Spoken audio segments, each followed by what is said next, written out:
How's it going, everyone? Phoenix Rapunzel here, and welcome back to another Infinite Magicraid video. This is episode 25 of my free-to-play series. So right now, I am going through the faction Abyss. This is Wizard's Eye, just trying to see how far I can get. Obviously, you know, people are dying left and right, but I mean, Daisy seems to be holding her own pretty good. And I just kind of threw some other people in there. I haven't really built anyone out yet besides Space and a little bit with Anna. But I've got like Slavel, I have Vero, I think is her name. Anyways, just trying to see how far I can get through here, so.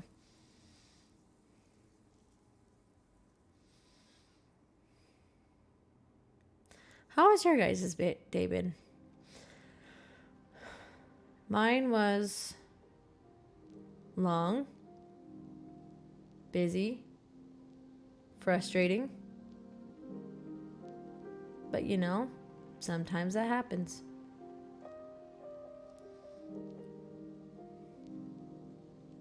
And it's all good. I also, as you have probably already noticed, I still don't have another camera going, so I am just waiting on that order to come in from Amazon. So I think that's as far as I'll be able to go in Faction Abyss. We got reset happening in an hour and a half. We have Brave Trial going on. I basically made it as far as I can without people dying, and people have already died. A couple people have already died, so you know, that's how it goes. How was your guys' Valentine's Day? Did you celebrate it playing IMR? I didn't. I was out doing some other stuff. Let's see, what can I do right now? Oh, I can go on to Growlin. That's right, we have an event going on for Growlin right now. This one's gonna be close, but let's see if we can do it. Yeah. No, my husband is fantastic and decided to surprise me with a massage. Going and getting like a professional massage done. It was really, really nice. And much needed.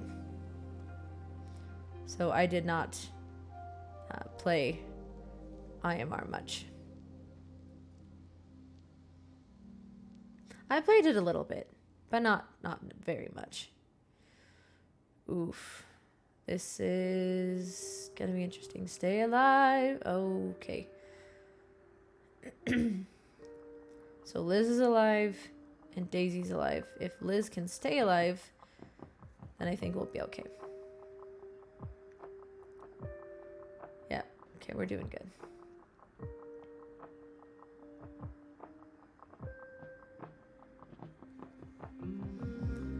Yeah, we want it. Oh, there goes Liz. Yeah, I don't know how well this is gonna work out. Thought I could do it. Nope, I was wrong. I'm still... I did beat stage 15, which I don't think I was able to do last time, but I can't do it consistently. So then as far as multi-battles, we'll do a nice even 10 here. Okay, and we also have the Fewer Wishes for Guaranteed Legend event going on. I was able to pull for that and got Fiona. So she will be really nice to use for the Faction Abyss, and also just as a revival. If I ever need a revival hero, then I can use her. So, I mean, she looks really cool. I kind of like her mechanical based wings, but then there's like the magic and runes coming out of it. So anyways, oh wait, I think I can I awaken someone even further? Ooh, I'm close. I want to get Liz up to A5. So let's see. Can I do any training here? A little bit of a quick craft. Let's see. Anyone I can get rid of? Not really. Yeah, we'll just have to wait. Also, they did release the news about the Miracle event happening this weekend. And they talk about the new heroes coming in. So, you know, let's just let those multi-battles run. And let's switch over to the news and let's talk about these new heroes coming in. So we've got Inna, Nameless Brotherhood. She's a defense-based. She is green mark. So her first skill, defense damage to a single enemy, chance to inflict stun. When she's activated, level 2 overflowing mana, which is part of her, let me see, overflowing mana. Oh, okay, I think it's part of a special buff that she has. Level 2 overflowing mana, this stun cannot be removed. Okay, so basically, once the stun is on, then it can't be cleansed off, which is kind of nice. Grants all allies a shield based on her max hit points for 2 turns, the effect of which is increased for targets from Nameless Brotherhood, Doom Legion, and Eternal Sect, and reduced for targets from Dragon Tribe and Sword Harbor. So this is almost like I'm thinking for Faction Abyss in particular, really good for that, because she's basically only giving shields to people from Nameless Brotherhood, but reducing for targets from Dragon Tribe and Sword Harbor. So it's almost like they're discouraging, hey, don't just try to pair your Hazonja or your Melia or your Nasil with this hero, because this shield is not going to protect them as well. Okay, so this instinct mana, this would probably be her passive, right? Just looking at the other ones, they don't say passive on them, but I bet you anything this is going to be her passive. Gains layers at the beginning of the battle, 5 layers for every 1 Nameless Brotherhood, Doom Legion, or Eternal Sect ally. Loses a layer for every 1 Dragon Tribe or Sword Harbor Guards ally. 2 layers for every 1 ally from other factions. It will not be removed when the owner dies or at the wave transition. Meanwhile, when there are 20, 25, or 30 layers of mana residual, then she activates level 1, level 2, or level 3 overflowing mana. So it's the mana residual is going to be the buff, like the unique buff that she has. And depending on how many layers she has of that, then she activates these different levels of the overflowing mana. So level 1 increases self-defense, 2 increases self-shield effect, and 3 increases self-effect hit. Okay, and then her ultimate, we've got triple hitter to all enemies. Second and third stage have a chance to increase the cooldown of targets, all of the skills by 1 turn, caps at the max cooldown, and the cooldown of this skill will not be increased or reduced by any effects. Okay, so she can increase cooldowns for enemies.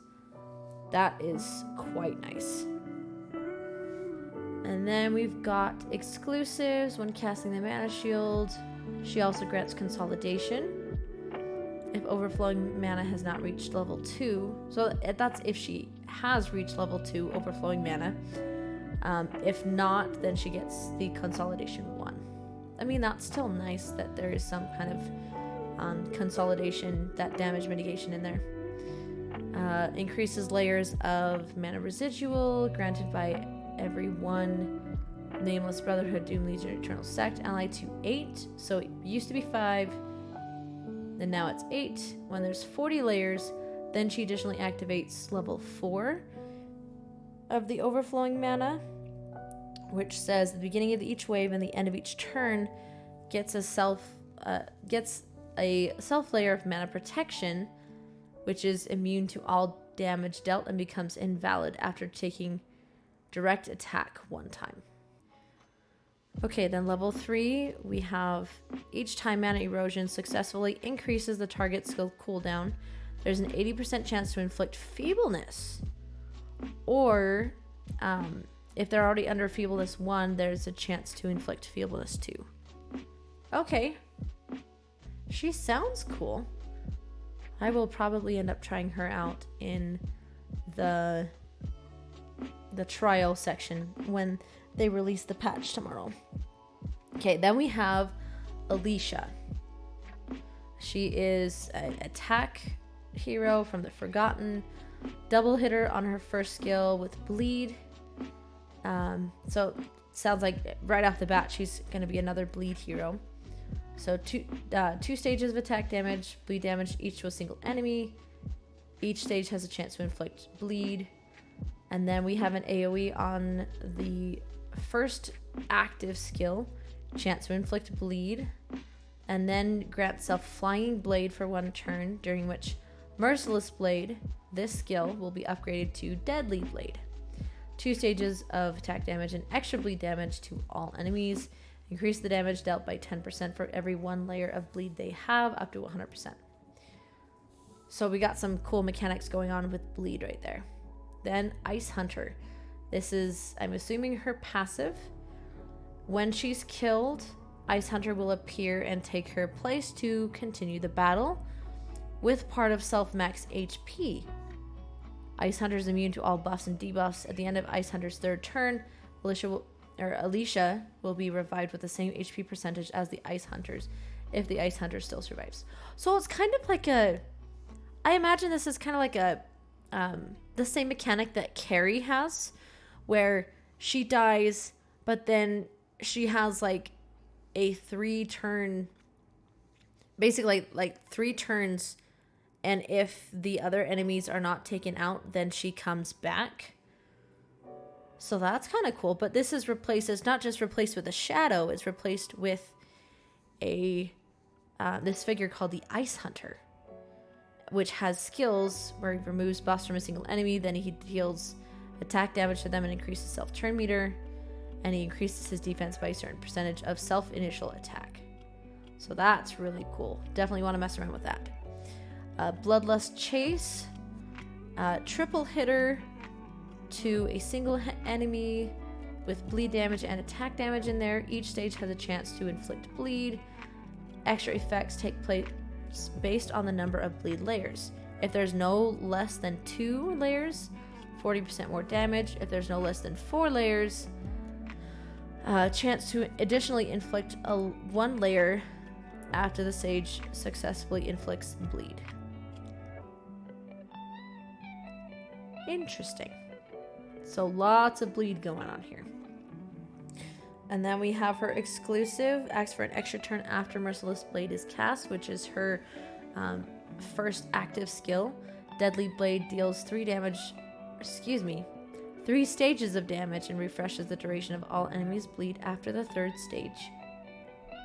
Okay, so basically, let me just make sure I'm reading this right. 3 stages of damage.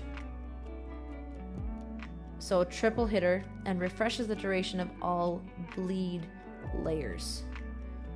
Wow. So if a bleed layer was inflicted, and normally it would be for 2 turns, but it's already down to 1 turn, then it would go right back up to 2 turns. Nice.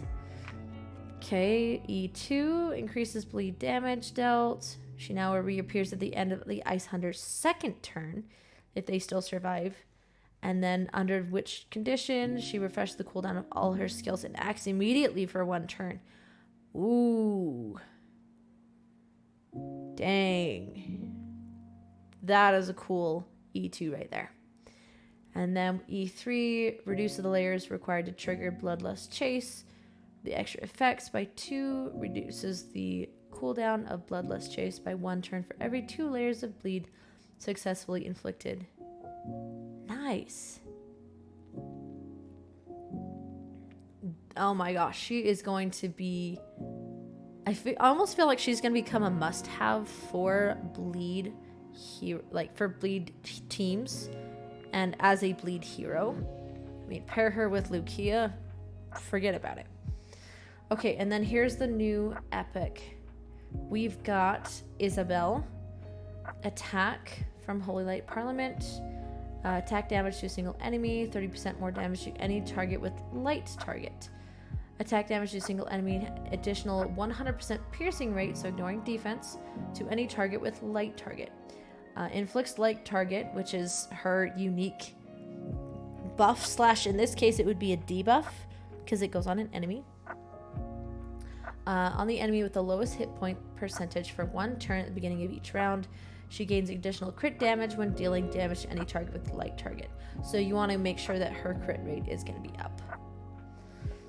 And then we have increases all allies' attack by 20% for 2 turns and deals attack damage to all enemies afterwards. That's awesome. So she's basically a straight damage dealer, but she has this unique debuff to put on enemies where she deals more damage to the person who has that light target. Increases self crit rate and crit damage before Reign of Ray, so her ultimate skill is cast. Acts for 1 turn immediately after killing any target with light target. Ooh, that is a nice E2 right there. And then E3, Radiant Impact, ignores shield, which is her first active skill. Refresh the cooldown of Reign of Ray when Radiant Impact inflicts a kill. Inflicts light target on all enemies from 1 turn at the beginning of self next turn. That is a cool ability right there. That is a really, really cool ability. So if you can get her to E3, oh my goodness, she's going to be smacking people down left and right. Well, cool. I am a fan of all 3 of those, I would say. So I think I'm going to go ahead and end the video there. Let me know down in the comments, you guys, which of these 3 new heroes are you most excited for coming into the game, and which ones, if any, are you going to be pulling for this weekend? Let me know. I'm excited to hear from you.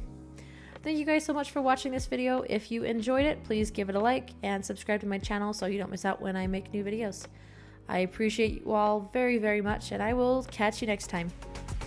Peace.